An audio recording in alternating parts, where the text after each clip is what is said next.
கர்த்தருடைய பரிசுத்த நாமத்துக்கு ஸ்தோத்திரம். முக்கனிகள் திறந்தது மா. கோடை என்றால் நம் நினைவுக்கு வருவது மே. பொங்கல் என்றால் நம் நினைவுக்கு வருவது தை.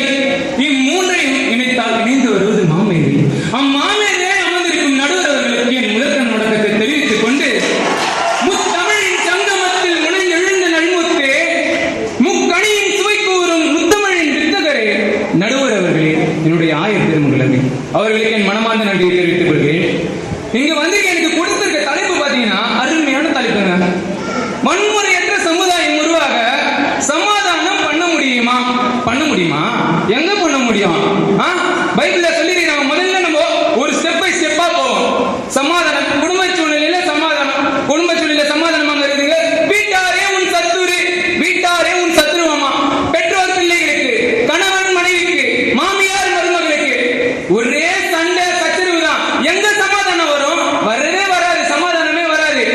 கல்யாணம் பண்ணி கொடுத்தனா உன்னோட பையனும் மனைவியும் அவங்களுக்குள்ள போயிடணும்.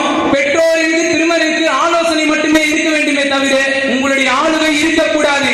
உங்களுடைய ஆளுகை இருந்தால் சமாதானம் இருக்காது. சமாதானம் இருக்க வேண்டும் என்றால் உன்னுடைய பெற்றோர்களின் ஆலோசனை மட்டுமே கேட்க வேண்டும். பெற்றோர்கள் ஆளுகை செய்யக்கூடாது. குடும்பத்தில் வன்முறை இல்லைன்னா சமாதானம் இருக்கணும் ஐயா. சமாதானம் இருக்கணும். பெற்றோர்களின் ஆலோசனை மட்டுமே முடிவு. இது குடும்ப சூழ்நிலையில அப்படியே வாங்க ஐயா, கொஞ்சம் நம்ம சைடு யூத் சைட்லாம் வந்துருவோம். வந்து நாங்க காலேஜ் பசங்க அப்படியே கத்தி கபடா பிளேடு அப்படியே பாக்கெட்ல விட்டு செய்யலாம். நான் என்ன காலேஜ் தெரியுமா? நான் நியூ காலேஜ். நான் நேச்சு போட்டோன்னு நெருக்கிற தலையை போட ஏட்டீங்க. இந்த பல்புலாம் எங்க கிட்ட வேணாம். நாங்க பச்சை பாஸ் காலேஜ் அச்சு நிச்சுக்க தலை தெரியாம ஓடி போயிடுவேன். இப்படி இந்த சமுதாயத்தில் பார்த்தீங்கன்னா ஏற்றத்தாழ்வு. நான் உயர்ந்தவன், நீ உயர்ந்தவன், நான் உயர்ந்தவன், நீ உயர்ந்தவன். இந்த ஏற்றத்தாழ்வு சமுதாயத்தில் எங்கும் பரவி நிலவி காணப்பட்டு வருகிறது. இந்த சமுதாயத்துல பாத்தீங்கன்னா அந்த மாணவர்கள் அடையாது உன்னை குத்தி அம்மிக்கு போடுவாங்க. இதே இந்த நிலைமை தான் ஏற்படுகிறது. ஏன்? ஒரு கல்லூரிகளில் ஒற்றுமை கிடையாது. கல்லூரி மாணவர்களிடையே ஒற்றுமை கிடையாது. கல்லூரி முதல்வர் என்ன பண்ணணும்? இந்த மாணவர்களிடையே ஒரு கலை நிகழ்ச்சி வச்சாங்க பாருங்க. மாதவர் சர்ச்சில் இந்த மாதிரி எல்லா மாணவர்களும் கலை நிகழ்ச்சி வைக்கணும். அப்பதான் வரும். விட்ட நிச்சயம் கத்தி வச்சு இந்த கத்தி சின்ன உங்களுக்கு வேணையா ஏற்று பாக்குறேன். இருபுறமும் கடைக்குள்ள பட்டயத்தை வச்சிருக்காரு. 7 குத்தலுக்கு நடுவில் உள்ளாவி கொண்டிருக்கிறார். நீ வச்சிருந்த சின்ன பிளேட்டு சின்ன கட்ட மேல படம் நறுக்கு வெட்ட வராங்க. உஷாரா இருக்கணும். அதாவது நம்ம என்ன பண்ணணும்? கல்லூரிக்குள்ளேயே சமாதானம் எப்படி கொண்டு வரணும்? கலை நிகழ்ச்சி வச்சு சமாதானம் கொண்டு வரணும். வந்து கல்லூரி போயிடுச்சு, குடும்பம் போயிடுச்சு, வரேன் அப்படியே கொஞ்சம் பொறுமையா வரேன். திருச்சபைக்குள்ள சமாதானம். ஐயா நான் வந்து திருச்சபைக்குள்ள சமாதானத்தோடு இருக்கிறேன் ஐயா. இங்க பாத்தீங்கன்னா எல்லா மக்களோட நான் வந்து அப்படியே ஒரு ஐக்கியத்தோட அப்படியே அந்நியத்தோட அப்பம் பிரித்ததிலும் அப்படியே நாங்க மாறி மாறி ஒரே தட்டில சாப்பிட்டு போங்க ஐயா. அவ்வளவு சமாதானம் எங்களுக்குள்ள, அவ்வளவு ஐக்கியம் எங்களுக்குள்ள. ஆனா வெளியே பண்ணா தெரியுது. அவன் வீட்டுல என்ன தெரியுமா? கறிக்கணும் மாமா இல்ல அவன் பொண்டாட்டி இதே தான் பேச்சு. ஆனா பாத்தீங்க நாங்க 2 பேரும் ஒரே சமாதானம், ஒரே ஐக்கியம், ஒரே தட்டில சாப்பிடணும். ஆனா வெளியே போனா கேள்வி இருக்காது.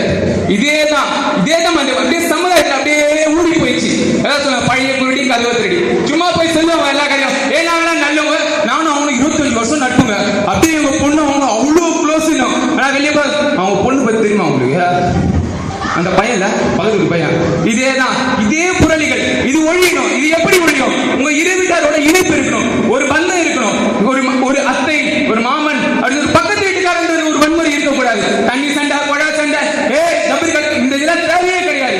ஒரு அந்நியம் இருக்கணும். உங்களுக்குள்ள ஒரு சமாதானம் இருக்கணும், ஒரு பகிர்வு இருக்கணும். சரி சாம்பார் செஞ்சா பக்கத்து வீட்டுல கொஞ்சம் கொடுங்க, இல்லைன்னா கருவேப்பிலை வாங்கிக்கணும். இதெல்லாம் நாங்க சமாதானம். இதெல்லாம் நீங்க தவறா நினைச்ச கூடாது. இந்த பக்கத்து வீட்டுக்குள்ள சமாதானம் கொண்டு வரதோ இந்த மாதிரி சின்ன சிறு விஷயங்களுக்குள்ள தான் நம்ம சமாதானம் கொண்டு வரணும். அப்புறம் பாத்தீங்கன்னா நாடுகளுக்கு இடையே சமாதானம். நாடுகளுக்கு இடையே எப்படி சமாதானம் வரும்? அச்சி நான் இஸ்ரேல் சொல்லுங்க.